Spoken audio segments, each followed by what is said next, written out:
Great film, watch it if you haven't seen it. My name's Liam. Welcome to the Commander the Pack channel, and in today's video I am going to introduce you to my Warhammer board build, which is what I'm going to call this project. In the video I will show you progress I'm making on the building, which is a 6-story building, and I'll show you the techniques I'm using to weather it and create things like cracks and bullet holes, and also how to create rebar and rubble. So I hope you enjoy the video, and I'll stop rambling and get on with it. Christ, I'm awkward. So I started this build after finishing my Armies on Parade board, which featured a 2-story building as part of the display. I was happy with the building, but I didn't think the height of it truly reflected the epic architecture that Warhammer 40k is known for. It's meant to dwarf the armies and the tanks of the 40k universe, which is why I started this ludicrous project of a 6-story building, which I think shows that architecture much better. The building is made from 3 foam board sheets put together into a basic building shape. I started to weather the building with a craft knife, cutting away any areas of the building I wanted to appear ruined or have received battle damage. It would have been easier to do this with the building not assembled, but I found it actually gave me a better feel for how the building would have looked intact, and therefore create more realistic structural damage, and allowed for a more realistic looking ruin. Once happy with the shape of the building, it was time to create some texture and detailing on the surface of the building. This was done again using the craft knife, and I just started carving in cracks and any wear and tear that would have been caused to the building, and battle damage such as bullet holes. I do the bullet holes by twisting the knife and just carving out the indentation, as I find this gives a more realistic impact than, say, using a drill bit, which is a bit too circular and precise. When crafting the cracks, I try to wiggle the knife in the indentation I make, which tends to create these small little fractures in the crack that look quite realistic. It's always handy to do this part whilst looking at reference photos to create more realistic looking wear and tear. You can do as much or as little as you want, it just depends on how battered you want the building to look, up to personal preference.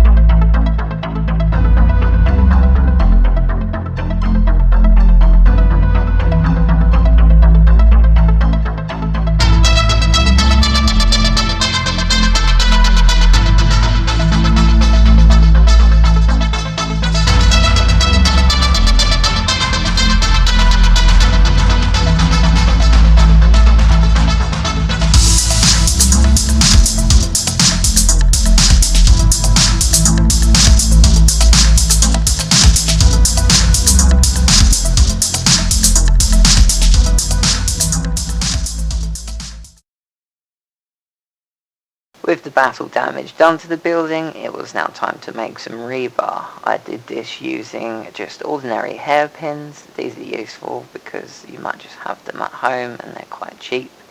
It saves buying expensive wire for modelling purposes.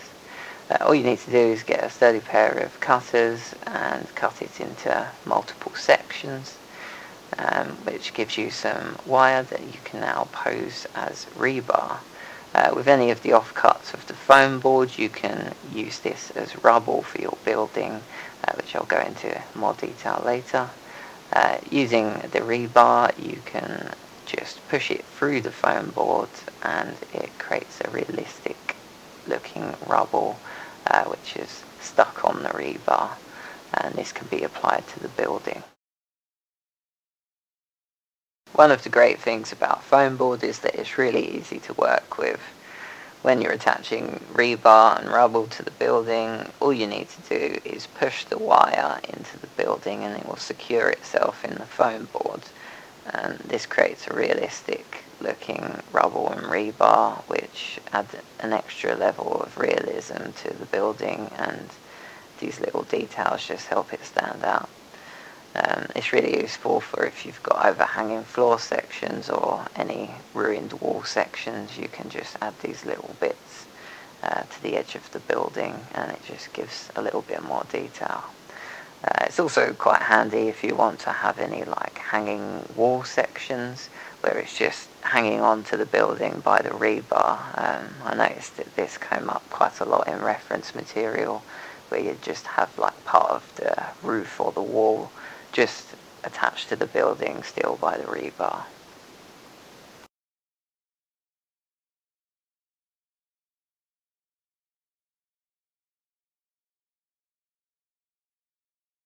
You can't have a ruined building without rubble, so this is where all those foam board offcuts come in handy. Using a craft knife you can cut them into all different shapes and sizes and create realistic looking textures like we did on the building earlier. This helps tie it into the building, and although this is pretty soul destroying work, it's worthwhile in the end.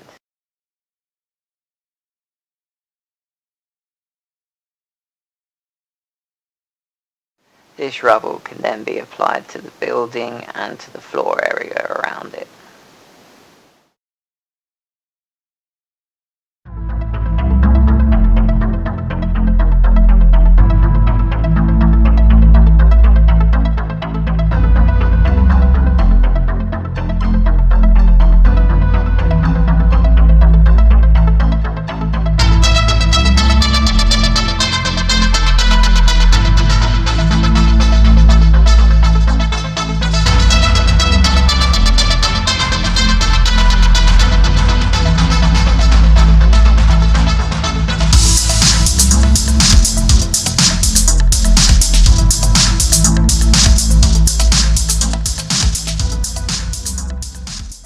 So that's all I had time for in today's episode. I'm going to show a little cinematic of the building with the progress so far.